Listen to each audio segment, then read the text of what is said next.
Recently, the FDA announced that it is going to remove the black box warning from estrogen. So what happened is in the 1990s, there was a study by the Women's Health Initiative where they studied estrogen use, synthetic estrogen, not opposed by progesterone, and it showed all kinds of things that were not beneficial for women. And that study was deeply flawed. And when they released that, many people, scientists, said, hey, like, we already know that if you give people estrogen without opposing it with progesterone, that you're going to have all kinds of systemic problems, including cancer. So they went back and used synthetic estrogen, synthetic progesterone, and said, yeah, it's still not great. Well, yeah, synthetics are not great. That is true. So most of that study has been walked back. Most of the authors have apologized for their role in that. The World Health Organization called it the worst thing to happen to women's health ever. And so for all these years, since the 1990s, women have been avoiding estrogen therapy post-menopause out of fear for having something that actually wasn't true the whole time. So what that has led to is an entire generation of women who have increased risk of osteoporosis, dementia, UTIs, all the things that are helped by estrogen. We are meant to have sex hormones. We start producing them, in puberty, and they go through our lifespan. We outlive our hormones at this point, our sex hormones, and so if we want to have good quality of life, then we have to do something about our sex hormones. And unfortunately, this irresponsible reporting has led to many people not seeking the care or being afraid of the care that was offered to them. Many, many providers have been offering estrogen care for many years, and they and I have heard, well, I'm afraid, I need to do research. And, part of the problem is there's peer-reviewed research. And a peer-reviewed research is a scientist, a group of scientists designs a study, a well-designed study. They have a hypothesis, and I think we all learned the scientific method in fifth grade, and they work through that hypothesis, and then they say, here's my conclusion, whether it supported their hypothesis or not. So what has happened in recent years is that non-peer-reviewed studies, which may not be studies at all, have a hypothesis, and then they find the evidence to support whatever it was they were trying to say, which is not how science works.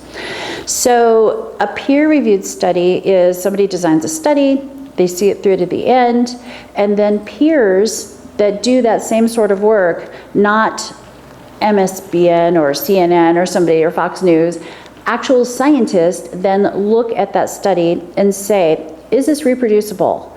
Were the evidence used satisfactory? Were the parameters correct? And can we do this study and also get the same results, which is reproducible? So, and if all of those things are met, and there's other criteria as well, then it is considered a good study, and the results of it then should be published and released to the public. And that is a peer-reviewed study. So very often I hear, well, this scientist said, blah, blah, whatever. If you are not looking at a peer-reviewed study, usually found in reputable journals, you are not looking at actual science. You are looking at somebody's opinion. And very often that opinion is being fed to you by somebody that wants to make money from whatever it is they're trying to tell you. Like at the beginning of the big, GLP-1 craze, oh my gosh, GLP-1s are going to cause this, that, 47 other things. You can't do it. It's the worst, blah, blah, blah. I don't know who is behind that. But I will say that when major corporations started actually promoting GLP-1s as they saw their use and profitability and their benefit to them, all of a sudden the press became very positive about GLP-1s. And this is how it goes in our today's social media, today's scientific reporting, is that the reporting is done based on who stands to make money.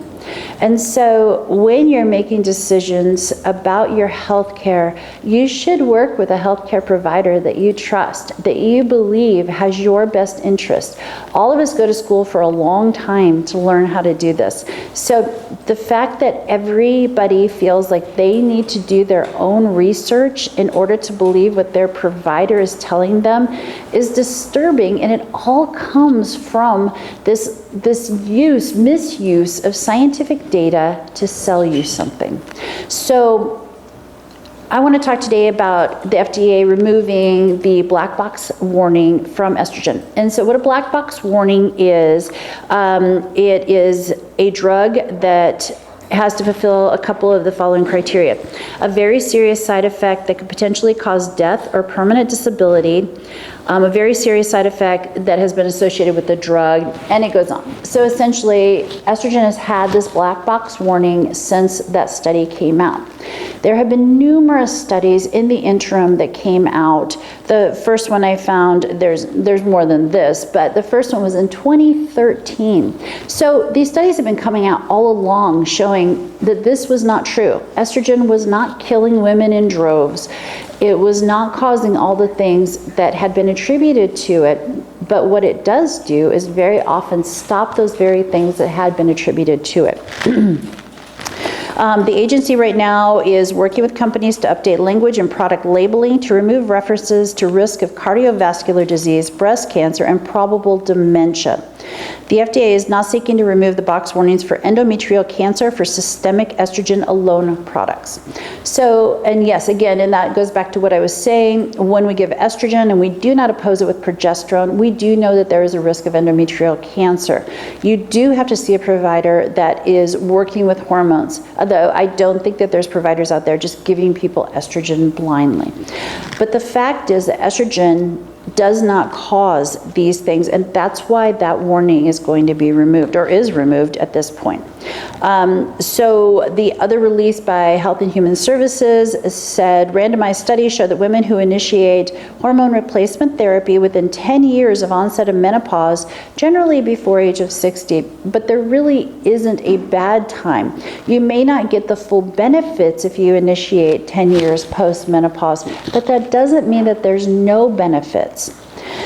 But when we introduce before 10 years of post-menopause, they have a reduction in all-cause mortality. All-cause mortality means dying from anything at all. That's how important estrogen is to our health.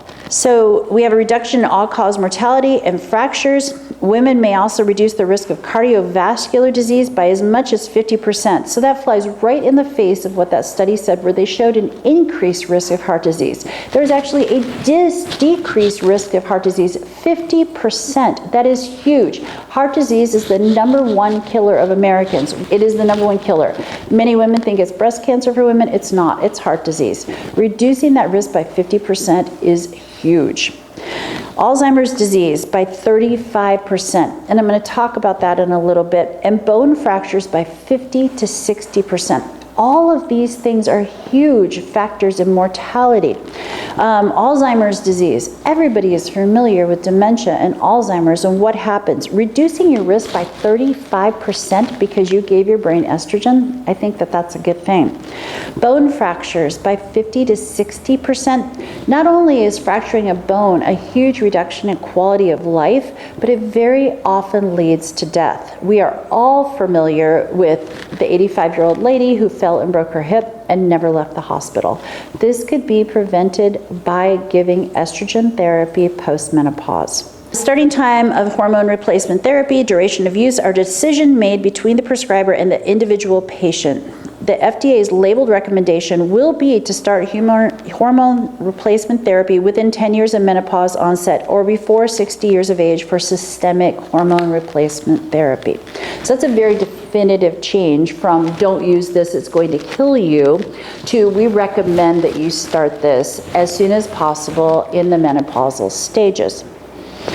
An analysis of 30 trials with almost 27,000 women participated found that hormone replacement therapy was not associated with an increased cancer mortality.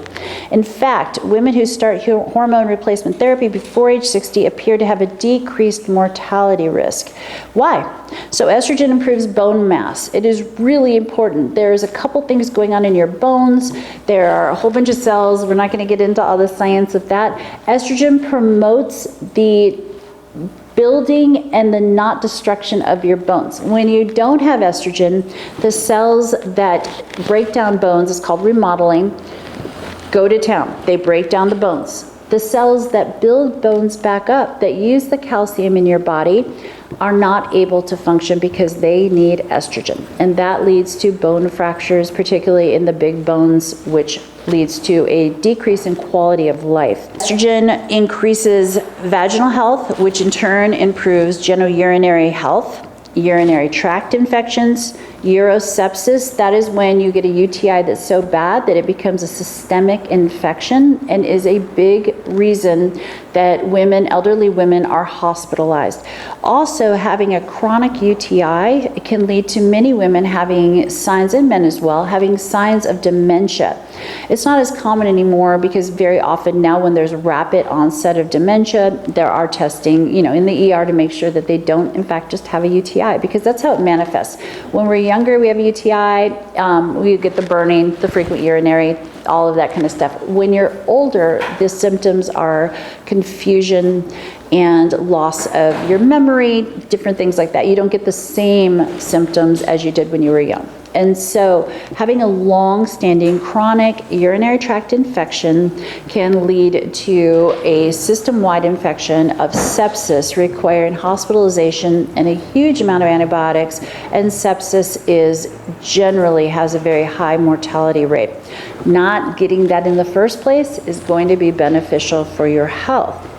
Leakage of urine. So this is another thing that happens to women post-menopause as they are losing their vaginal estrogen. Those tissues are shrinking, moving away, and allowing the urethra to have kind of more free play, which then all the tissues, as they degrade, then there's a much higher chance of having stress incontinence or urgency incontinence, any kind of incontinence, which we don't want. There are many women who daily wear some sort of pad to catch the urine, which those pads have all kinds of endocrine disruptors in them. They're not healthy for the vaginal tissues, as well as having a constant flow of urine against your tissues is not a great thing.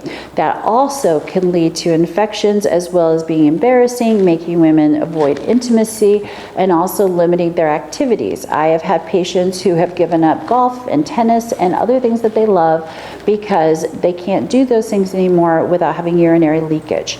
We should not be giving up our quality of life and the things that we love to do because we don't have estrogen. It is an easy fix. We can do vaginal estrogen and we can do systemic estrogen in the forms of topicals or implanted pellets. Peer-reviewed studies, so a few of these came out in the JAMA Oncology 2023. There was a study of almost 50,000 women with breast cancer, and they were given vaginal estrogen. And so there was no evidence of an increase in early breast cancer-specific mortality with the use of vaginal estrogen therapy compared with no hormone replacement therapy after breast cancer diagnosis. So let me say that again. Women were given vaginal estrogen, 50,000 women after a breast cancer diagnosis, and they had no more breast cancer mortality than women that were not treated. But what did they have? They had less mortality from hospitalizations for bone fractures, for urosepsis disease, all the different things that come from not having estrogen. No increased risks were observed after restricting the model to females with estrogen receptor positive breast cancer or females using aromatase inhibitors, which decreases the amount of systemic estrogen. A small decrease in mortality was actually found with vaginal estrogen use. And again, that goes back to the things that you don't get when you have a healthy vaginal system. The American College of Obstetricians and Gynecologists in 2013, they published a Estrogen and thromboembolism risk study, which is a blood clot. This was a multi-center case-controlled study of blood clots among postmenopausal women aged 45 to 70 years. So this is another thing. People think that estrogen gives you blood clots. It demonstrated the odds ratio for having a blood clot in the use of transdermal estrogen. So this is estrogen that we put on our skin, is the same as a non-user. So in fact, putting transdermal estrogen on your skin is not going to increase your risk of blood clots. And this was in 2013 that this study came out, but yet women have been advised for all these years, if they have a risk of blood clots, which theoretically everybody does, that they should avoid estrogen use, when in fact that is just absolutely not true. Transdermal estrogen had no increased risk compared to non-users. Similar results were reported elsewhere, and of particular importance in women who are stratified for weight and the presence of prothrombotic mutations. And so we're talking about people who are already prone. They have a factor V genetic variation, which can cause clotting. They have other issues going on in their body where they are already predisposed to having blood clots. Giving them transdermal estrogen did not increase their risk of those blood clots. And the reason for that, oral estrogen can, because of the way that it's broken down in the liver, but transdermal delivery systems do not increase the risk of blood clots. In Cornell University, they released a study in 2024 specifically talking about brain fog. So in menopause, the brain is always using estrogen. But in menopause, the receptors for estrogen actually increase. As estrogen decreases in the female body, receptors in the brain grow more and more, trying to get every bit of that estrogen up there to maintain cognitive faculties, meaning brain fog, dementia, Alzheimer's. As estrogen levels drop, the brain is feverishly trying to get more estrogen, because the estrogen and glucose metabolism go hand in hand. There's a huge interplay there. Our brain is the biggest user of glucose in our body, and when there is not estrogen, your brain cannot use glucose and you are going to have brain fog. So the fix for this is quite simple. Give women estrogen, their brains will be happy, they don't have brain fog, cognitive decline, Alzheimer's, and dementia. Bone loss. We talked about that a little bit. In the International Journal of Molecular Science, they had a study that they reported that the rate of osteoporosis doubles every 5 years starting at the age of 45. The risk then is 3%. By the time you get to 85, your risk of osteoporosis will be 50% if you do not do something about estrogen replacement. The majority of postmenopausal females with osteoporosis have bone loss related to estrogen deficiency. This is what the study said. And again, this is a peer-reviewed study, not somebody's opinion. The rapid bone loss results from an increase in bone turnover with an imbalance between bone reabsorption and bone formation. Estrogen binds with estrogen receptors to promote the expression of bone growth and inhibit the expression of bone loss, thus inhibiting the loss of bone. So these are just some of the things that estrogen can do for women. It is vitally important that you look at the difference between a peer-reviewed study and your provider who actually cares about your health and knows you personally with your risks and the benefits of hormone therapy, and don't get your information from social media, from any kind of news outlet that is just designed to get ratings or try to capture your money. Do what's best for your health.